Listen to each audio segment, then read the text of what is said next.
Hello students, welcome back in online teaching class NCERT syllabus standard 12th biology and chapter number 4 reproductive health. I explained you the chapter number 3 human reproduction and now it's the reproductive health. Okay students, let's we start our lesson with some topic, and these topics are in which you do the study of the reproductive health. These are reproductive health problems and strategies, population explosion and birth control, medical terminations of pregnancy, sexually transmitted disease and infertility. I explained you all these topic in detail in this lesson. Okay, let's we start our lesson. We have learned about the reproductive system of the human, and we know the which type of physiological and anatomical reproductive system has the human, but its closer related topic is reproductive health also. Okay, what is meaning of the reproductive health? When any human, when it become the adult and the age of female 18 and the age of male 21, they have the mature reproductive system and they can birth to the child also. So this is related, all these topics are related to the reproductive health. Okay, and students, in India the population explosion is so much over. India is in a population that's got the second rank. Okay, so there is, according to the WHO, World Health Organization, reproductive health means a total being in the all aspects of reproduction, physiologically, emotionally, behaviorally and socially. Okay, and there is a society with people having physical and functionally normal reproductive organs and normal emotion and behavior interactions among them in the sex related aspects might be called the reproductive health. Okay, जो reproductive health होती है इसका meanings है कि अगर human जो होते हैं वो जब एडल्ट हो जाते हैं, रिप्रोडक्टिव सिस्टम उनका मैच्योर हो जाता है, तो उसमें रिप्रोडक्शंस के लिए उनको फिजियोलॉजिकली, इमोशनली, बिहेवियरली और सोशली कैसा होना पड़ता है, प्रिपेयर होना पड़ता है, और वेल जब होता है वेल हेल्दी होना पड़ता है. तो ये सब चीज़ें जो होती है, ये सब चीज़ें इफ़ेक्ट करती है किसको, रिप्रोडक्टिव हेल्थ को. ओके, कि जो भी इंसान रिप्रोडक्शन के लिए अगर ह्यूमन वेल प्रिपेयर हो गया है तो उसको सबसे पहले फिजियोलॉजिकली फिट होना पड़ेगा, इमोशनली कि आगे अगर वो चाइल्ड को बर्थ देगा तो उसके लिए वो अपनी ड्यूटी किस तरह से करेगा, बिहेवियरली कि वो आगे किस तरह का उसका बिहेवियर हो जाएगा जब वह अपनी मैरिज लाइफ के बाद में चाइल्ड को बर्थ देगा, और सोशली इस पर कैसा इफ़ेक्ट पड़ेगा कि वह चाइल्ड किस तरह से सोसाइटी के अंदर सर्वाइव कर सकेगा. तो इस तरह से मेंटली और फिज़िकली और सोशली तीनों ही हेल्थ जो होती है वह आती है रिप्रोडक्टिव हेल्थ के अंडर. ठीक है, तो यह टर्म्स जो थे सारे, ये किस तरह से इसको रिप्रोडक्शंस को रिप्रोडक्टिव हेल्थ से रिलेटेड होके इफ़ेक्ट करते हैं, तो इसकी हम डिटेल में यहाँ पर स्टडी करते हैं. और सबसे फर्स्ट इसका टॉपिक आता है reproductive health problems and strategies. Reproductive health से रिलेटेड प्रॉब्लम्स कौन सी होती है. अभी इंडिया जो मैंने आपको बताया पॉपुलेशन एक्सप्लोशन में नंबर 2 पर आता है. ठीक है, और यहाँ पर बहुत सारे प्लान और प्रोग्राम्स जो थे वो ऑर्गेनाइज हुए थे नेशनल लेवल पर टोटल रिप्रोडक्टिव हेल्थ को सोशल गोल बनाने के लिए, और यह प्रोग्राम कहलाते हैं फैमिली प्लानिंग. क्या होता है फैमिली प्लानिंग कि 1951 के अंदर जब इंडिया जो था वह फ्रीडम ऑफ फ्री कंट्री हो गया था. ठीक है, पूरा इंडिपेंडेंट कंट्री हो गया था 1947 में. तब जो हमारे सबसे फर्स्ट प्राइम मिनिस्टर जो थे कौन थे, जवाहरलाल नेहरू, तो उनके सामने इंडिया के लिए उसको डेवलप कंट्री बनाने के लिए एक मेजर प्रॉब्लम आई थी पॉपुलेशन, क्योंकि उस टाइम इंडिया की पॉपुलेशन जो थी एक्सप्लोर्स हो गई थी, बहुत ज़्यादा भयानक स्थिति में थी. जितनी पॉपुलेशन थी उतना फूड नहीं था. मीन्स समझ में आता है कि इतनी सारी पॉपुलेशन अगर होगी तो उससे रिलेटेड बहुत सारी प्रॉब्लम्स जो होगी वो इंडिया को डेवलपिंग कंट्री होने या डेवलप कंट्री होने में जो है बैरियर डालेगी, बाधा डालेगी. तो वह इसके लिए कुछ फैमिली प्लानिंग मेथड्स चलाए गए गवर्नमेंट की तरफ से नेशनल लेवल पर 1851 में. ठीक है, जो कि आते हैं रिप्रोडक्टिव हेल्थ प्रोग्राम्स के अंडर में. और वो वाले प्रोग्राम्स कौन कौन से थे, उसमें रिप्रोडक्टिव हेल्थ से रिलेटेड जितने भी जो करेंटली ऑपरेशंस वगैरह हुए थे, हाँ, जिसके अंदर रिप्रोडक्टिव और चाइल्ड हेल्थ प्रोग्राम्स जो थे वह उसके लिए अवेयरनेस जगाई गई थी लोगों के अंदर कि अगर एक फ़ीमेल जो होती है उसकी मैरिज की एज होनी चाहिए 18, और उससे अगर लेस देन एज के अंदर वो किसी भी चाइल्ड को बर्थ देती है तो वह न तो उसका चाइल्ड हेल्दी होगा और न ही वह फीमेल हेल्दी रहेगी। और अगर वो 18 के बाद भी बर्थ देती है तो उसके लिए उसको एक न्यूट्रिएंट फूड जो होता है वह खाना होगा प्रेगनेंसी में और आफ्टर प्रेगनेंसी के टाइम भी। और उसकी पूरी रिप्रोडक्टिव हेल्थ जो होती है वह चाइल्ड की हेल्थ पे डिपेंड करती है। अगर हेल्दी मदर होगी तो हेल्दी चाइल्ड होगा। और उसके बाद में जो पॉपुलेशन एक्सप्लोशन किस वजह से हुआ था, क्योंकि वहाँ पर पीपल जो थे उनको अवेयरनेस नहीं थी। जो लिटरेट पीपल थे उन्हें भी यह पता नहीं था कि जो फैमिली प्लानिंग होती है वह किस तरह से करनी है। और इस तरह से सबके बारे में अवेयरनेस जगाई गई लोगों को। तो यह सारे प्रोग्राम गवर्नमेंट की तरफ से चलाए गए थे जो फैमिली प्लानिंग के रूप में सोसाइटी के अंदर सामने आए थे। इसमें बहुत सारे टास्क किए गए थे, ठीक है। और वो टास्क कौन कौन से थे कि जो ऑडियो विजुअल्स होता है उससे बताया गया था लोगों को। और गवर्नमेंट ने जो था एजेंसीज बनाई थी इस तरह की। ऑडियो विजुअल्स मतलब जैसे रेडियो वगैरह के ऊपर या फिर स्पीकर लेकर पे गाड़ी पे लोग घूमते थे, उन्हें बताते थे कि फैमिली प्लानिंग किस तरह से करनी है और यह क्यों ज़रूरी है।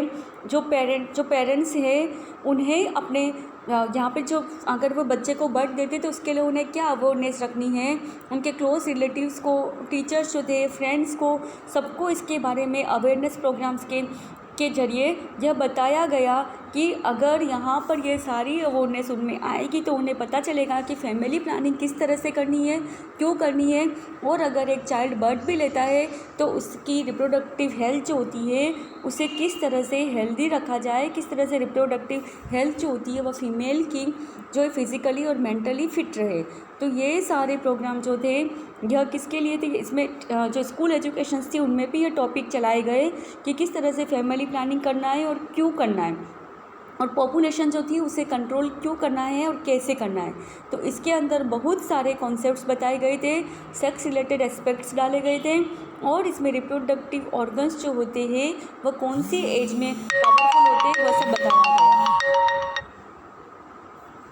तो इस तरह से यह एजुकेशन जो थी पीपल के अंदर इस तरह की एक एजुकेशन लाई गई, अवेयरनेस लाई गई, और उसके अंदर ये सारे जो प्रोग्राम्स थे वो सेक्स एजुकेशन चलाया गया। स्कूल में चिल्ड्रन को डिस्करेज किया गया कि जो भी 12 से अप की एज के स्टूडेंट्स थे उन्हें बताया गया कि एडोलिसेंस एज क्या होती है, कौन सी एज में उन्हें मैरिज करना है, और किस तरह से मैरिज के बाद में जो मैरिड पीपल होते हैं उन्हें यहाँ पर अपनी फैमिली प्लानिंग के प्रोग्राम करके अपनी फैमिली को वो कंट्रोल कर सकते हैं, ठीक है। और इसके बारे में जो प्रेगनेंट मदर होती है उसकी केयरिंग के बारे में, पोस्ट नेटल केयर के बारे में, ब्रेस्ट फीडिंग के बारे में, सबको इक्वल अपॉर्चुनिटी मिले मेल और फीमेल दोनों को, इसके बारे में। तो ये सारे हेल्दी फैमिलीज़ के लिए ये सब अवेयरनेस प्रोग्राम जो थे वह गवर्नमेंट की तरफ से पॉपुलेशन ग्रोथ को कंट्रोल करने के लिए चलाए गए थे, जिसके अंदर बहुत सारे सोशल एविल्स भी होते, सेक्स एब्यूज़ भी होते कि कितने क्या होते केवल शौक के लिए सेक्स करते, या फिर किसी गर्ल का होता है रेप हो जाता है तो उसके अंदर भी वह क्या होता है प्रेग्नेंट हो जाती है और चाइल्ड को बर्थ देती है। ये सब भी एक पॉपुलेशन को इफ़ेक्ट करते हैं, इससे भी पॉपुलेशन इंक्रीज़ होती है। एक सोशलिज्म और बिहेवियरिकली भी बहुत बड़ा इफ़ेक्ट पड़ता है, ठीक है, मेंटली इफ़ेक्ट। तो इस तरह से सोसाइटी को भी इस तरह से हेल्दी रखा जाए, और यह भी सारी आदतें किस तरह से छोड़ी जाए, इसे किस तरह से कंट्रोल किया जाए। तो ये सारे प्रोग्राम जो थे वह नेशनल अवेयरनेस फैमिली प्लानिंग के अंदर आए गए थे, ठीक है। अब यहाँ पर क्या होता है कि सक्सेसफुली इम्प्लीमेंट जो थे वेरियस एक्शंस लिए गए थे, इसको वेरियस प्लान्स बनाए गए थे हेल्थ रिप्रोडक्टिव हेल्थ को रिक्वायर करने के लिए स्ट्रॉन्ग इंफ्रास्ट्रक्चर फैसिलिटीज़ प्रोवाइड की गई थी। इंफ्रास्ट्रक्चर फैसिलिटीज़ मतलब कि प्रॉपर्टीज़ वगैरह लगानी, या फिर अपने जो उसकी फ़ीमेल की जो बॉडी होती है उसके अंदर वहाँ पे एक सीज़र ऑपरेशन, छोटा सा माइनर ऑपरेशन होता है मेल फीमेल दोनों में, जिसको वहाँ पे उनकी जो वहाँ पे फेलोपियन ट्यूब्स होती है या फिर मैन की वास्ट डिफरेंस, उसको स्टिच करके उसमें जो स्पर्म का प्रोडक्शन और एग का प्रोडक्शन होता है उसे स्टॉप वहीं पर करके, और इस तरह से ये फैमिली प्रोग्राम बनाए जाते हैं कि वहाँ पे जब तक वो चाहे बच्चा बर्थ नहीं ले, या अगर 2 बच्चे हो गए हैं तो वहाँ पे वो इसको स्टॉप कर दें।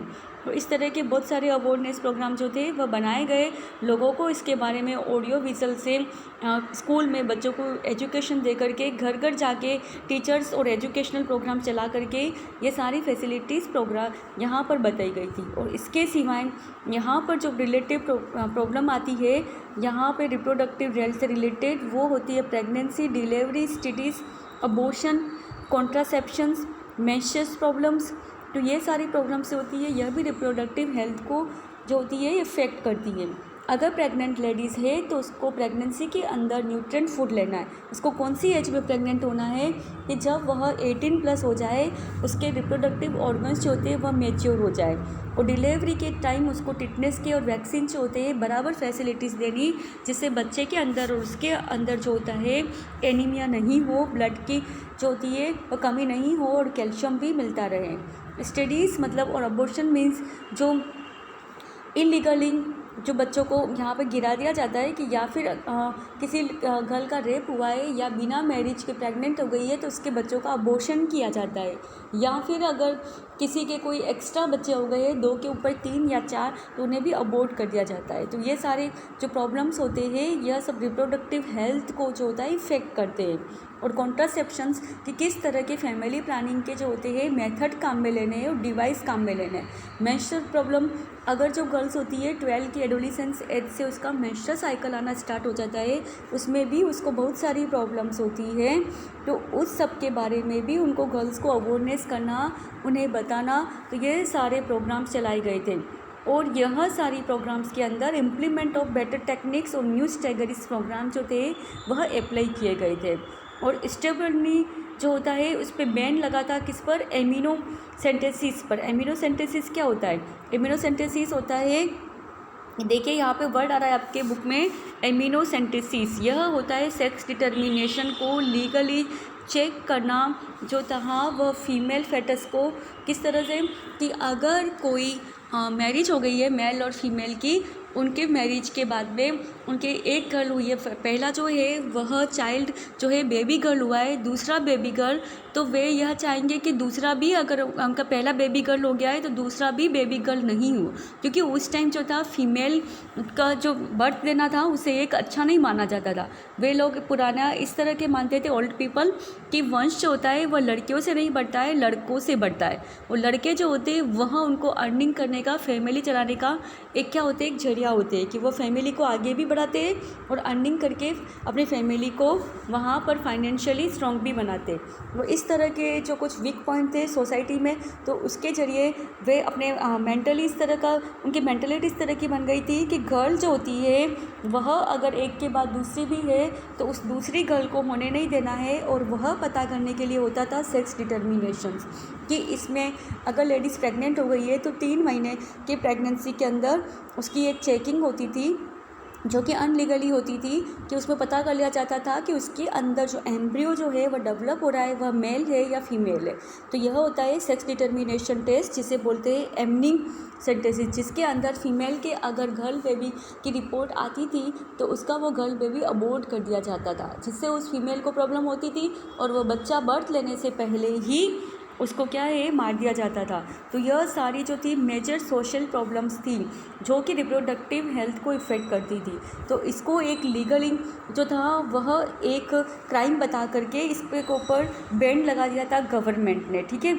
और यह स्टेगरी बैन कहला है एमनीसेंटिसिस, ओके, कि जिसके अंदर लीगली अबॉर्शन जो है वही होंगे, इलीगली अबॉर्शन जो होते हैं वह नहीं होंगे। और सेक्स डिटर्मिनेशंस करने वाले डॉक्टर्स और कोई भी फैमिली अगर सेक्स डिटर्मिनेशन करवाती है तो उसके ऊपर लीगली क्या लिया जाएगा, लीगली उसके ऊपर कुछ रूल्स जो होते हैं वो अप्लाई किए जाएंगे या उसको इस तरह से बैन कर दिया गया था।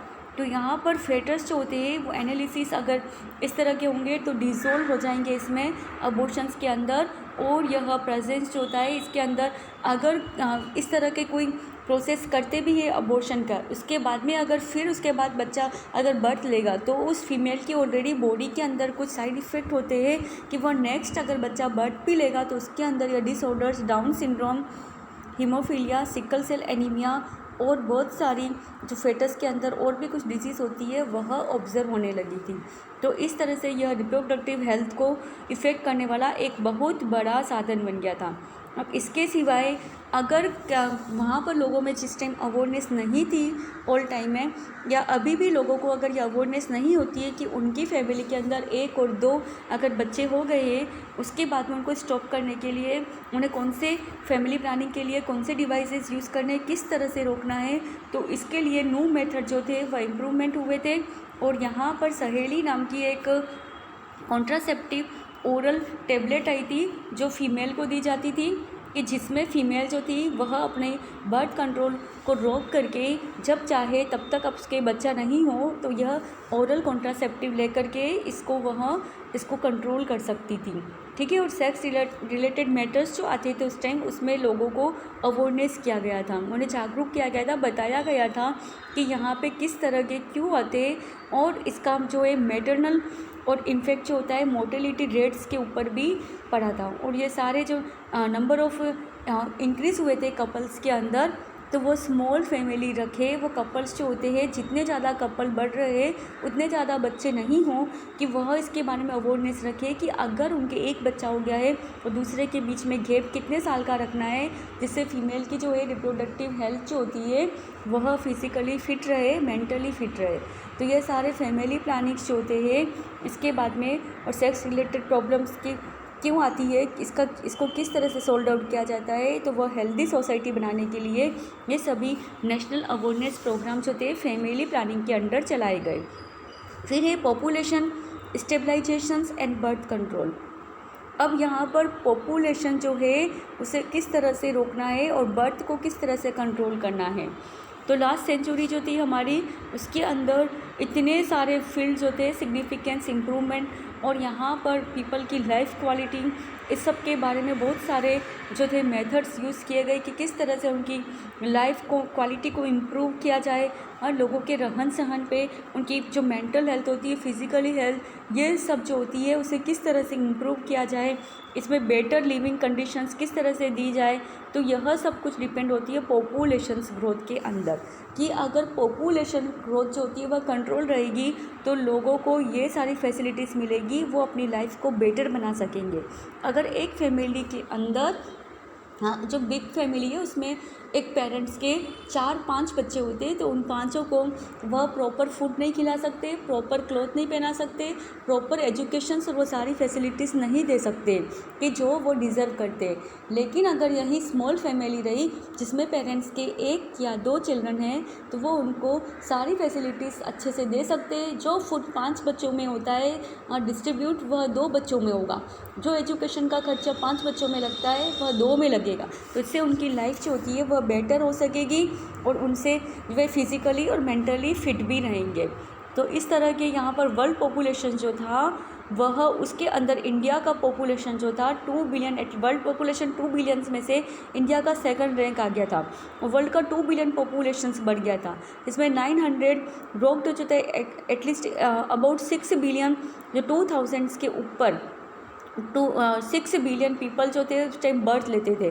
तो इस तरह से यह ट्रेड जो था इंडिया के अंदर भी था जितना वर्ल्ड के अंदर बढ़ रहा था, कि एटलीस्ट यहाँ पर भी 350 मिलियन जो था, यहाँ पर 350 मिलियन जो था independence rich cross billion mark by the 2000 and cross the 1.2 billion. ठीक है, जहाँ पर 350 मिलियन जो थे, उन्होंने कितने, कहाँ पर थे वो 2011 में, और वहाँ से मई 2011 में वहाँ पे 2000 में क्रॉस करके वो बढ़ गए थे 1.2 बिलियन। इतनी पॉपुलेशन रेट जो थी इंडिया की जस्ट कितनी 1951 के बाद बढ़ती ही जा रही थी।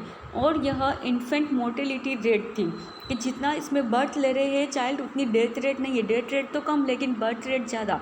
तो यह कहलाती है कौन सी, इन्फेंट मोर्टेलिटी रेट, कि जिसके अंदर इन्फेंट जो थे पर सेकंड में कितना बर्थ ले रहे थे, और यह पॉपुलेशन एक्सप्लोजन पे पहुंच गया था इंडिया का यह बर्थ रेट। इसके अंदर 20,000 ईयर्स के अंदर रैपिडली कितनी ग्रोथ हुई थी, वह सब जो थी यहाँ पर उसकी कैलकुलेशंस करके यह रिज़ल्ट सामने आए थे इसकी कि यहाँ जितना फूड है, शेल्टर है, क्लोथिंग है, वह सब प्रोग्रेस जो है वह रुक जाएगा कि जितनी ज़्यादा पॉपुलेशंस होगी उसको ये सारी फैसिलिटीज़ भी उतनी प्रोवाइड करने के लिए बहुत ज़्यादा स्ट्रगल करना पड़ेगा, उससे उनके लाइफ के ऊपर भी इसका इफ़ेक्ट पड़ेगा।